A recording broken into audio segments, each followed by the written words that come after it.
Hi friends, మనం బంగారు చెవులు పెట్టుకుంటాం కదండి. చెవులకి వాటికి సీలలు ఉంటాయి వెనకాల. ఆ సీలలు అప్పుడప్పుడు లూజ్ అయిపోతూ ఉంటాయండి.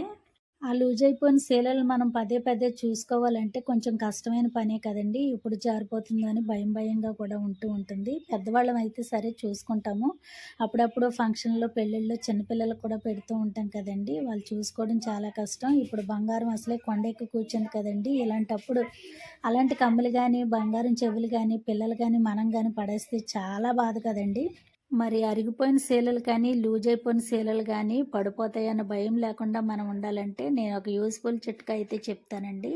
ప్రతి ఒక్కరింట్లోనే ఇది ఉంటూనే ఉంటుందండి, నెయిల్ పాలిష్. దీన్నైతే మనం తీసుకుని, సీల వెనకాల ఇలా మనం చూడండి వీడియోలో చూపిస్తున్న విధంగా మనం ఆ సీలకి అప్లై చేసి, కాసేపు ఆరిన తర్వాత మనం కమ్మకి సీల మామూలుగా పెట్టేసినట్లయితే చాలా గట్టిగా ఉంటుందండి. ఊడిపోయే సమస్య అస్సలుండదు. ఈ విధంగానే 2 కమ్ముల సీలలకి కూడా మనం నెయిల్ పాలిష్ అప్లై చేసి ఆరిన తర్వాత పెట్టినట్లయితే మనము తిప్పి తీస్తేనే తప్ప దానంతట అది ఊడిపోయే ఛాన్స్ ఉండదండి. చూడండి, నేను ఇక్కడ నెయిల్ పాలిష్ ఆరిన తర్వాత సీల్ అయితే పెడుతున్నానండి. ఇంక మనకి ఊడే ఛాన్స్ అస్సలు ఉండదు. మనం విప్పతీస్తే తప్ప దానంతట అయితే ఊడదండి.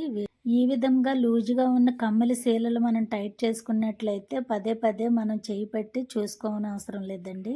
అందరికీ ఎంతగానో ఉపయోగపడే యూజ్‌ఫుల్ టిప్ అయితే అనుకుంటున్నానండి. టిప్ కనుక నచ్చితే ఫాలో అవ్వండి.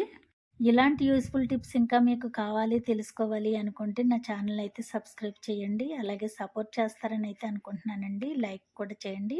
Thank you for watching. Bye అండి.